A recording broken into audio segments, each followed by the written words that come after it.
Hello and welcome to February 2020's astrological highlights. Now, a very powerful month. We have just obviously come out of January and we had the Saturn conjunct Pluto on the 12th of January. It hadn't happened for 38 years. Normally happens 34 years, but it hadn't in this case happened for 38 years. It's going to be impacting us a bit like a gong, yeah? So whatever we thought last month brought up, it's going to be continuing. It's going to be continuing through this year, bringing up realizations, bringing up truths, making us become aware of what we want to work through. Saturn, of course, is about boundary creation. Pluto is boundary destruction. And these two together really challenge us to let go of what may be structures, patterns, habits, that are not serving us. So this was a theme last month, but it is going to be continuing. And on some levels, this month might feel a little bit like we're repeating, certain experiences. We do, of course, have the Mercury retrograde as well. Let's break it down though for you and explain how this month might be actually impacting you step by step as we progress through this month.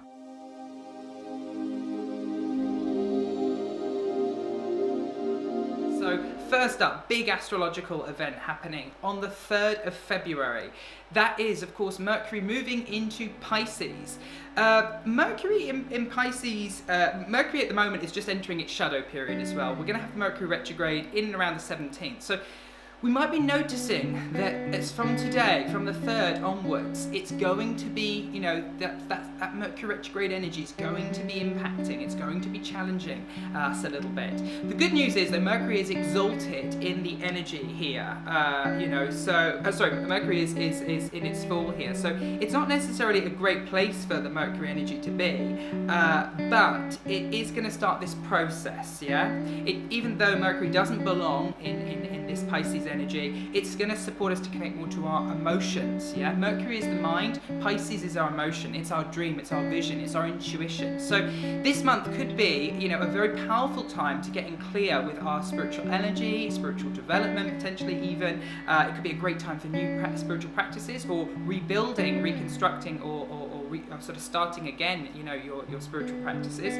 Also great for an emotionally heightened time. Your emotional intelligence could also be quite strong. And this is really going to impact the mind, our mind energy on a very creative level. So it's quite a powerful, time, even though we've got this Mercury retrograde energy coming up, causing maybe some confusion, maybe some illusion, maybe making us think, twice about things, and maybe looking at where we've repeated patterns, particularly in association with things of the emotional, mental matters, and how we see things, going on. We've also got Venus sextiling Saturn. Now, Venus, is the planet of beauty, love. Saturn again is this order and this stability. And when two planets sextile, this is a very positive aspect.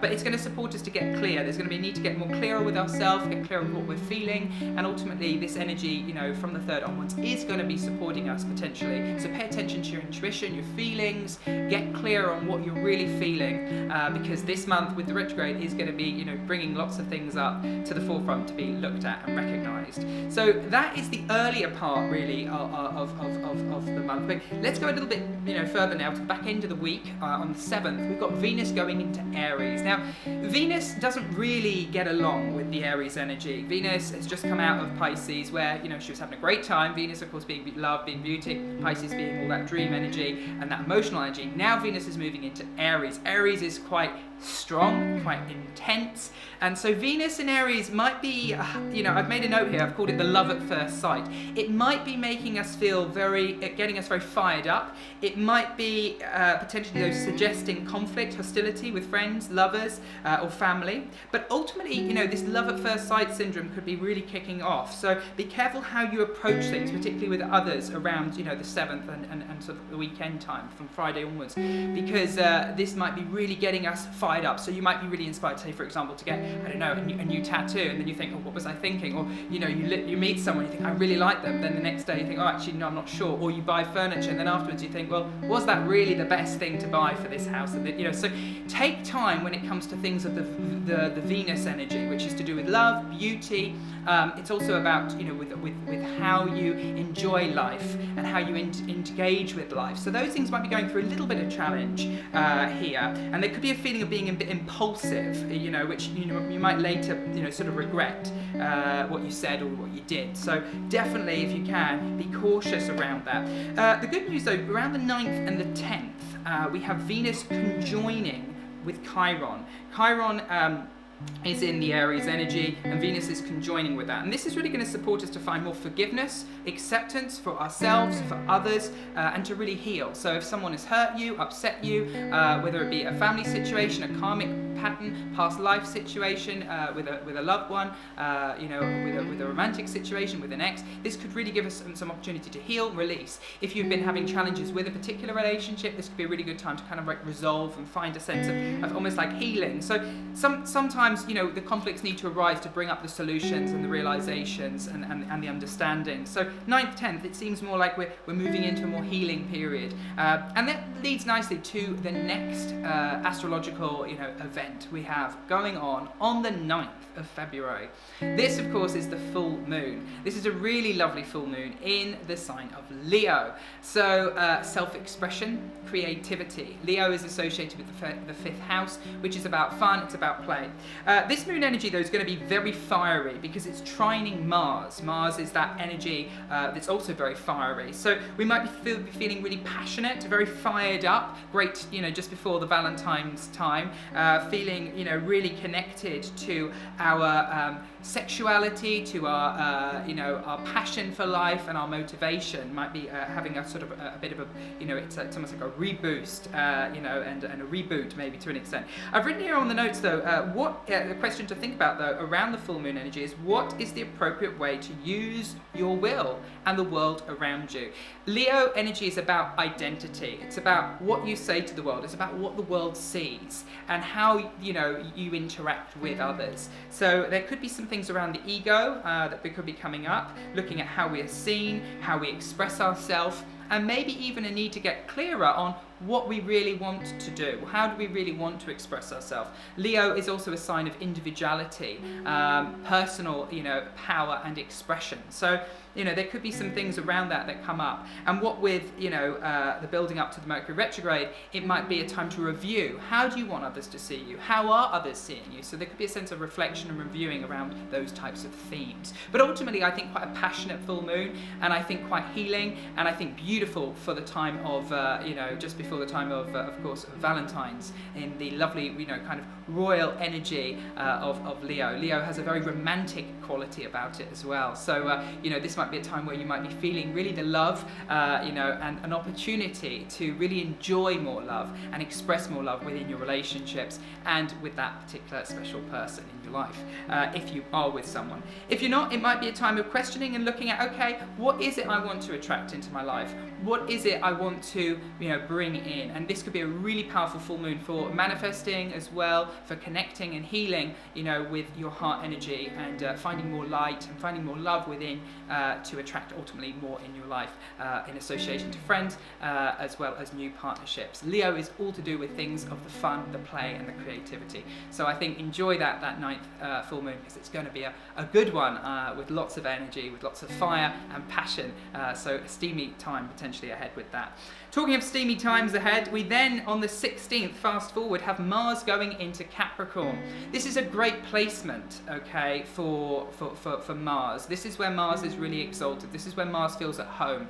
Mars is action, Capricorn is the long-term vision. Mars likes to continue doing what it's, sort of continue doing what it's done. So it likes to maintain that sort of sense of vision, and as does Capricorn. So this is a great placement. They're at home. This will become intense as well. A little bit, it will intensify as it's joining Saturn and Pluto. So we've got Mars moving into Capricorn where Saturn and Pluto are. So there's a lot of this Capricorn energy coming up around the 16th, 17th. This is going to support us to take control of our life, okay? It might support us to feel more motivated, more empowered. It might make us recognize what we need to sort out if things are not clear. Maybe it gives you, a sense of idea around, right, I need to do this, I need to do that. And Capricorn ultimately is also associated with things of work, of achievement, of recognition and reward. So there might might be really this kind of feeling of getting more clearer on, okay, how can we take control? How can we, utilize things? How can we turn things around? How can we take better responsibility? And how can we respond to life better? And I think this is going to be a great time for, ideas, for solutions as well that could be coming up, but ultimately feeling more motivated. So if you've been feeling a bit flat, you've been feeling a bit, with this, Piscean energy, which is very emotional, there's quite a nice grounding coming in with, the middle of the month, which ties in very nicely then to the 17th, and we have Mercury going retrograde. But I think, we're already going to be feeling it, from the 3rd onwards, we're already going to be feeling it. Mercury's already been in the shadow, but officially Mercury goes retrograde. What I've written here is a burst of insight this might provide us with. It might give us this sense of, breakthrough moments. The reason I say that is because from the 19th to the 20th, we've got the moon conjuncting Saturn, Pluto, and Jupiter, all in this Capricorn energy. So, Saturn is understanding.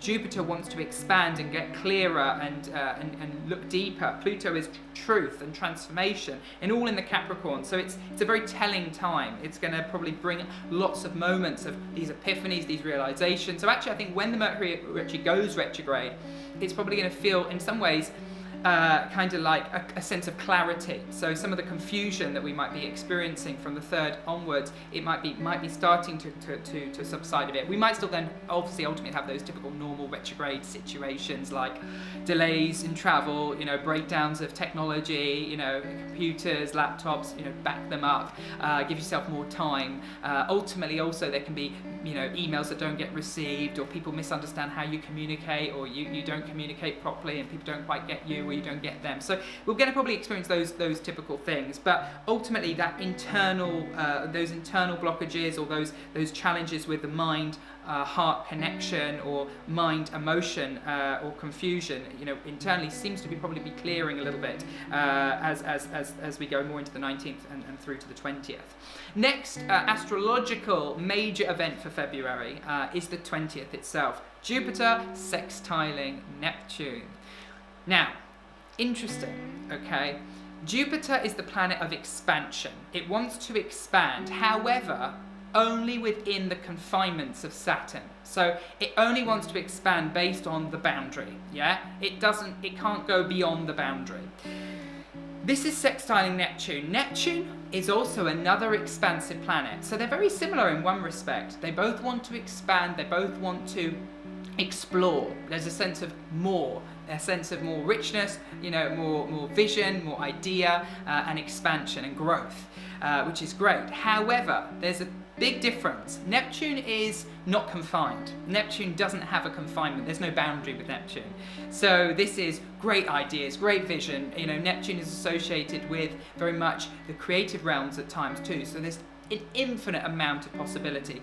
With Jupiter sextiling Neptune, we're going to feel a sense of faith, a massive sense of faith potentially, a feeling of faith being restored, faith being healed, and a time to really define our ideals. We might be having lots of inspirations and really lovely ideas and thoughts.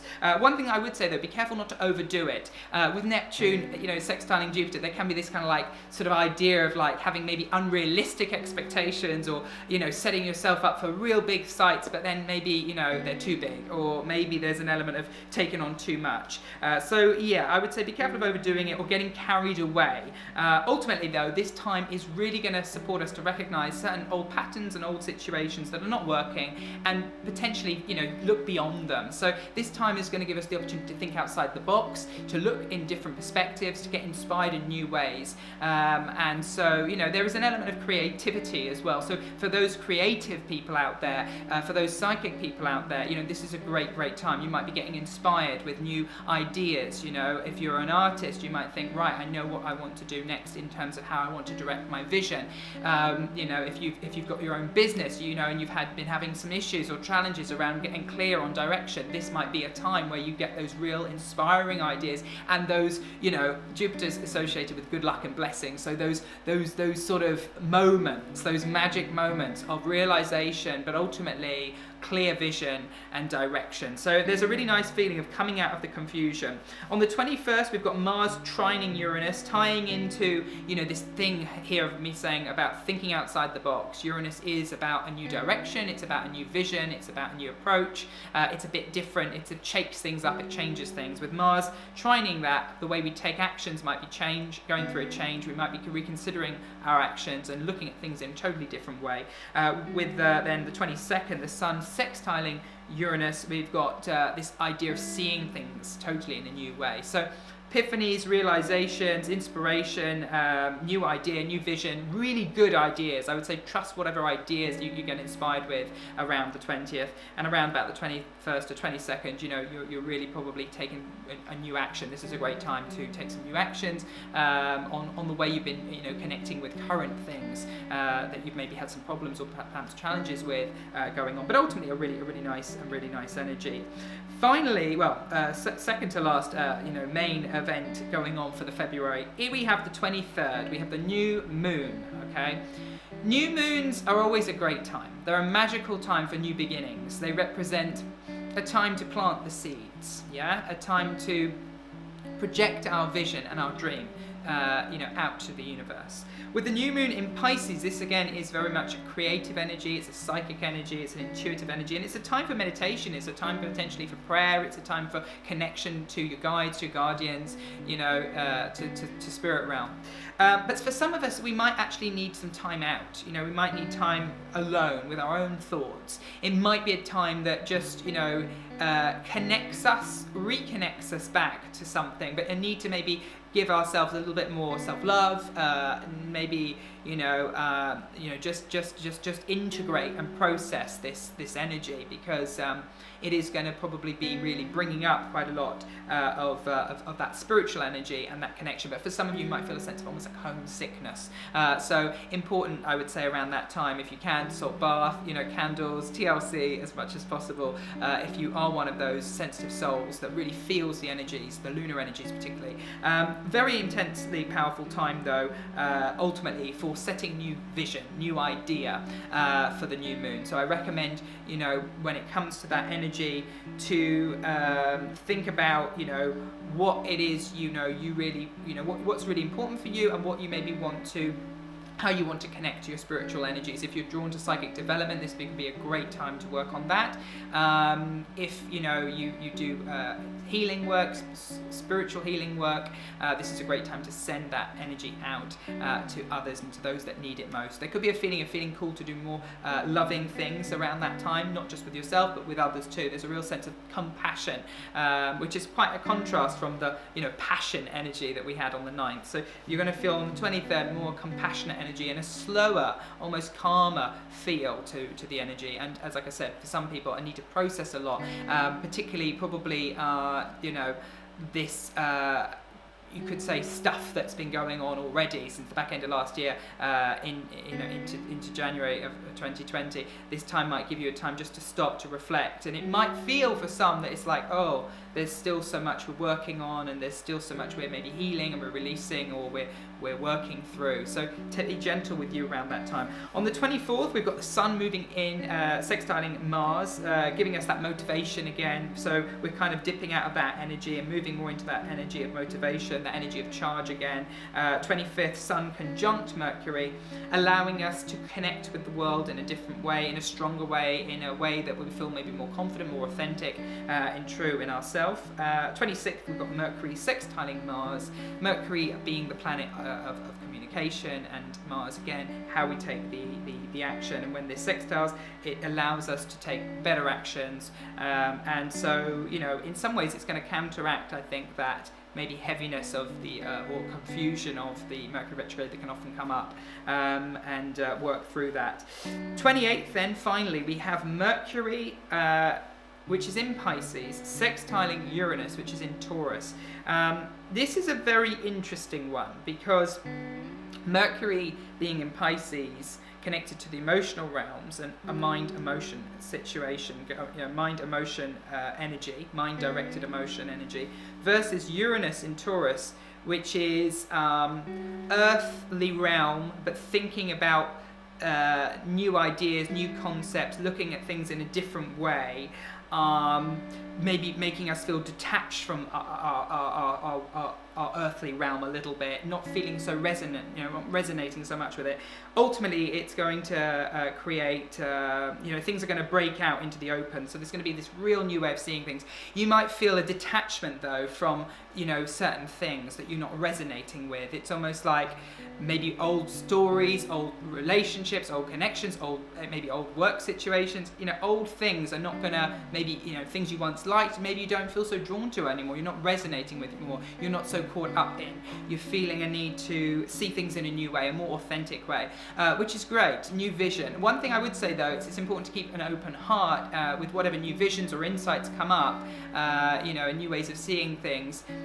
It's important not to, totally step back and detach yourself. A little bit of detachment is okay, and I think this energy is going to be supportive for that, for us to detach more, see things in a new, more clearer way. But I think the downside is that obviously we can detach too much, and that could make us potentially be cold. So we don't want to obviously be cold. So it's important around whatever new ideas or breakthroughs or ways you see things that you're still interacting with others and the world with love and ultimately compassion, because this new way of seeing things is going to probably feel very much like this. It's almost like a little bit of a repeat of that Saturn conjunct Pluto that we had on the 12th of January, and I keep talking about it, but it was major, and like I said, it's like a gong. That was like that was the moment it began, but it's resonating, for this year, and the energy, of this month. We might feel those old patterns, those old things that we thought we dealt with last month coming back around again, and it's like, oh gosh, okay, But ultimately, this will really feel like a bit more of a resolving of something around the back end of the month. So quite powerful, and obviously next month we're going to have the Saturn moving into the Aquarius, which is going to allow us to connect with more understanding and with more of a conscientious quality. It's like a time, really, this time, by the back end of the month, it's preparing us for a new time, a new chapter in the new month of March, which might be sort of getting us into a new phase where we're looking beyond our differences with others and thinking more about, okay, how can we collectively work together, and really recognizing each other, and ultimately, seeing our truths, seeing things with more love, which is not necessarily emotion, it's not necessarily attachment, it's not necessarily, any of that oppressive stuff. It's just observation, and it's just stillness. So there will be this really nice, kind of energy that moves us in to March. But really, overall, this month, I would say, things are firing up. There's a lot of passion energy with Venus in Aries, with Mercury in Pisces. We're going to be feeling and thinking and feeling, and there's a lot of this thinking and feeling, and mind battle, battles with the heart, and heart battles with the mind, and all this passion, in self-expression, and then this kind of opportunity to kind of bring it all together to find, some sort of more control, more some sort of direction of our life and our direction, even in this Mercury retrograde, which might be bringing some things, old things up, shaking some old things up, particularly in association to, as it is, Mercury's in Aquarius, then going into Pisces. So it's going to be bringing up those things around how we see things, how we see others, how we feel for others. Do I love that person? Did I ever love that person? Did that other person love me in the way I thought I did? So there's this kind of like working through those illusions and maybe self-deceptions or lies that have been told, and they're really coming up, particularly around that 16th, 17th, 18th, 19th, and going then into around the 20th as the moon conjuncts with the Saturn, Pluto, Jupiter, all in this energy of Capricorn. So all those truths coming up to the surface within, and then ultimately around. So I think a pretty powerful month. I don't think I don't think the Mercury retrograde is going to be one of those ones that's a real significant one. I think it's going to be just as kind of standard as they are, causing those confusions, causing those delays, making you review things. Probably though, as I said, bringing up some of those old patterns and those old things from last month.